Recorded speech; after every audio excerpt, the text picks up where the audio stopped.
Hey everyone, it's Keely here for Soy and Shea, and thank you so much for joining me for today's video where we're going to go and make the final of the Christmas soaps, and that is Santa's Grotto.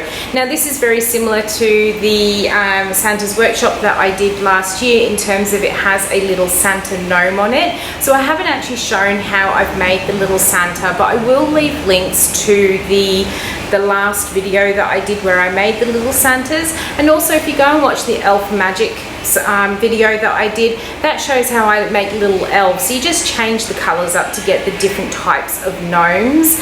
I've also used a different fragrance in it this year. Let's go and see how I make Santa's Grotto. Alright, so we're going to get on with making Santa's Grotto. We've got everything ready to go here. So let's untangle. I need to invest, I think, now in a cordless stick blender because this one is absolutely driving me potty. I know that Lisa from I Dream in Soap works with one. I think it's just because now I'm working so that I'm in front of the PowerPoint rather than to my side like it was in the old shop. So now the cable just gets in my way. I have actually got it so that it is, there's a bulldog clip up here on the shelf to help hold it out the way, but it's not doing a very good job today. So I think I need to get myself a cordless one. Anyhow, let's get this mixed in. Right, now I've only just mixed that to emulsion because I am using both Trial by Fire and Really Red today, and both of those do actually move quite quickly in my soap recipe, so I want to give myself enough time to mix them in. Into that jug I have got some white or some titanium dioxide. This one is the Trial by Fire, so we'll get maybe a bit more. We'll be generous with our swirl this time. And then into my big pot I'm going to add in the Really Red. I'm getting low on this one. I'll have to see what the exchange rate is doing and see if we can order some more in. Alright, let's get these mixed in. Bringing it to that emulsion just gives me that little bit of extra mixing time.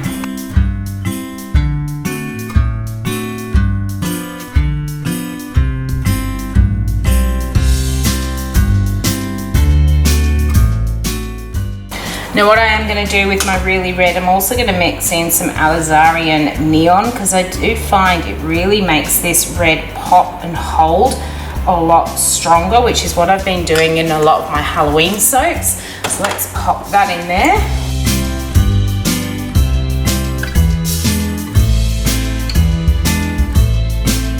So the kind of difference between the Really Red and the Trial by Fire is that I find that the Trial by Fire has a bit more of a pinkish tinge to it. They should actually come up looking a little bit different hopefully once we get our swirls going. Let's do that. Now with my fragrance I am using a autumn cranberry in this one, and it's got those sort of sweet tart notes of cranberry, but it also has those sort of spicier notes of cinnamon, nutmeg, that sort of smell. I don't know why I smelled that because as I've said when I did my Halloween soaps, this is the only time of year you will find me working with cinnamon based fragrances because they turn my stomach. I don't know what it is about them, and that's like I work with fragrances I don't like. I don't like coconut lime. I know so many people love it, but to me coconut lime smells like rancid oil. I don't know why. I like the smell of coconut, I like the smell of lime, but mix them together and it just smells rancid to me. But I work with it because I just don't like the smell. But when it comes to those cinnamon based fragrances, I smell it and my stomach does a somersault. It really does not like these smells. And as I've said in one of the Halloween soaps, I like things like cinnamon coated donuts, and I can have a little bit of cinnamon in things like chai, but only a little bit. But when it comes to fragrance oils, I don't know, it's just horrible. It's a bit like all the dark spirits make my stomach roll as well. It's horrible. I just don't like them, so I don't know why I smelt it. Like, again, I'll say, as I said, with like my spiced apple and stuff like that, it does smell nice in terms of a fragrance. It's just not one that I particularly enjoy working with. So it's such a great way to sell frothy soaps, isn't it? Or sell your product by how you do or don't like your scents. I can actually pretty much be guaranteed that if I don't like a smell, everyone else will like it in my range. So I've kind of had this thing over the years that if I don't like the smell, it goes into my range because I know it's going to be a good seller. If I really like a smell, I can tell you it will not be popular. So there's no point me adding it into my range. And it's been the same ever since I first started. Though one of the smells that I really liked when I first started making candles was black amber lavender. Again, I'm not a fan of lavender fragrance. I like real lavender smell, but not lavender fragrance oil smell. But this black amber lavender really spoke to me and really liked it. And I had it in my range of candles and stuff, and it was just such a terrible seller that I got rid of it. And a couple of years ago, I realized that my customers' scent had really changed. So I brought it back, and now it's actually quite a popular fragrance, which I'm really happy about because I love working with black amber lavender. And another one I really loved working with, but for some reason was just never popular for me, was the brown sugar and fig. I really like that scent, but it's just never ever been one that my customers have gone for. Like, it was even a slower seller than the black amber lavender. And as much as I'd like to bring it back in, I just don't think it's ever really gonna sell. So I occasionally buy myself a little bottle of it so I can make myself a candle at home, or it's one of those that I will actually buy off other sellers because I really like the smell of it.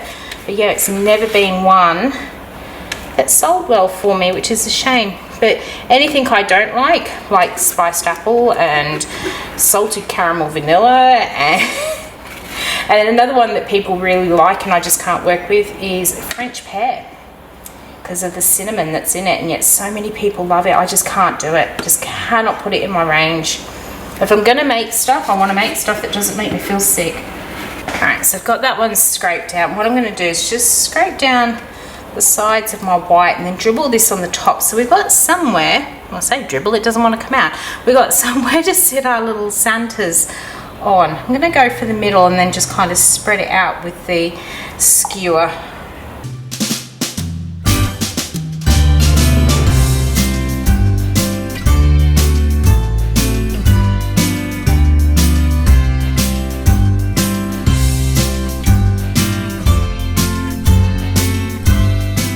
Alright, I'm just going to sprinkle some biodegradable sparkle over the top because you got to do that for Christmas. So let's get this one on. This one's a holographic biodegradable sparkle, so it's got a silver shine with a little bit of rainbow reflection in it. Alright, so to prepare to put these embeds on that I have got, I'm just getting my steel ruler and I'm just putting some markings across the top of my soap. I've done this quite a few times in the videos.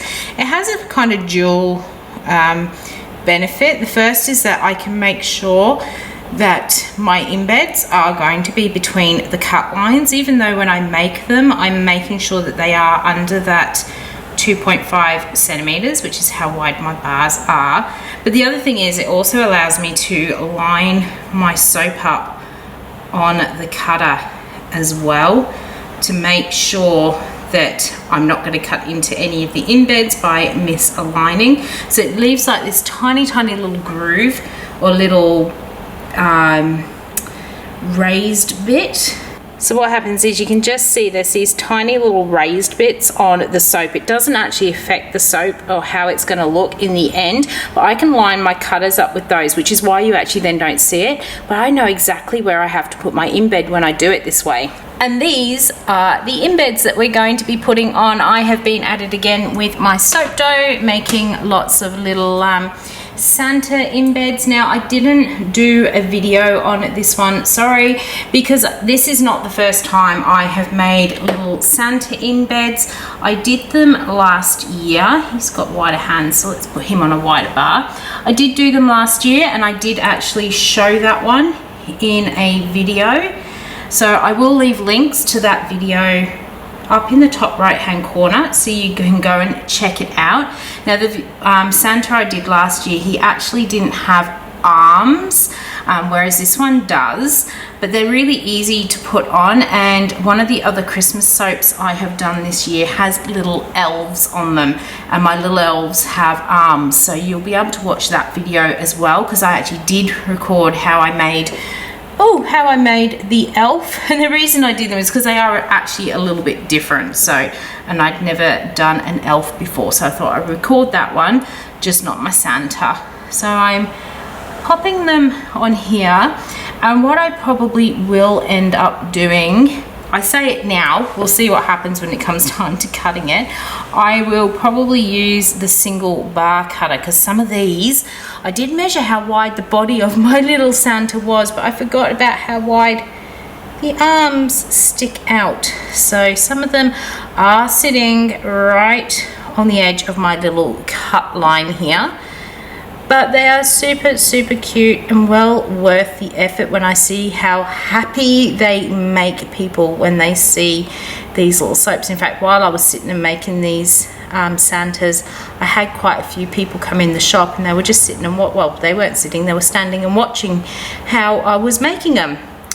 So there is Santa's grotto in the mold. I'm actually really happy with it. I was a little bit worried that it was going to be a little bit plain and boring, but I actually really like the simplicity of the actual soap, and then that really shows off the little gnomes that are sitting on the top. And I really actually enjoy making these little guys. It is so fun to actually see them come to life when you put their little noses on and their hats. But there it is. I'm going to leave this one set overnight, and we'll be back shortly, and we'll cut it open and we'll see what we've got on the inside. Alright, we are ready to cut into Santa's grotto. This one is smelling pretty good, even though it is a cinnamon based fragrance. It does come through quite sweet and fruity in the soap. And I have got the single bar cutter out. I decided I would be good, I wouldn't be lazy, and we'll just do each of these bars one at a time so we don't actually ruin any of the Santas. And as with my Elf Magic soap, I did get that multi-bar cutter out to see if I could do it, and decided not to do it just in case. Same reason, it is such a shame to actually ruin things just to take that sort of shortcut way of doing it. But we have got all my little line marks on here, so rather than using like the stopper that goes on the cutter, I am just lining the wire up with the markings I've already put on here, just to make sure that we don't cut any of Santa's. And there it is. I love the swirls that are going on in here. You can see we've got a slightly darker ring around the outside, which means this is going to darken up a little bit. And the last time I actually used this fragrance, which is a cranberry spice one, it did actually darken up a little bit on me. But it does smell really good, and the fragrance in it, when I did it last year, held really well. I actually still had a few of those soaps left quite late in the year, like quite a bit later after Christmas, and it still smelled really good. But I'm really happy with the swirls that have come up in here. They look like little snow flurries from Santa moving his sleigh around. Sorry, I was just making sure I wasn't going to cut his hat off. But I absolutely love how it's looking. As I said, they look like little snow flurries going through the red there. Let's slide this one across as well. Now I'm not going to show you them all because it really does take such a long time to line this up, and it will make the video super duper long. But if you do stick around to the end of the video, I usually do like a panning shot across all of the soaps so you can see all the sort of designs that are in here. So let's get this next one cut as well. And through we go. I'm doing pretty good at missing all the parts on this one. And there is another one. So I hope you've enjoyed coming along with me as I made my Santa's Grotto soap. These Christmas soaps should be ready towards the end of October, if not the first week of November, but I will definitely have a date sorted once I actually edit these videos, so I'll pop that on the screen for anyone who is interested in catching any of the Christmas soaps. I hope you've enjoyed coming along with me. If you did, why not leave me a thumbs up and any comments down below. And until the next video comes out, I hope you have a good one, and I will see you then. Bye.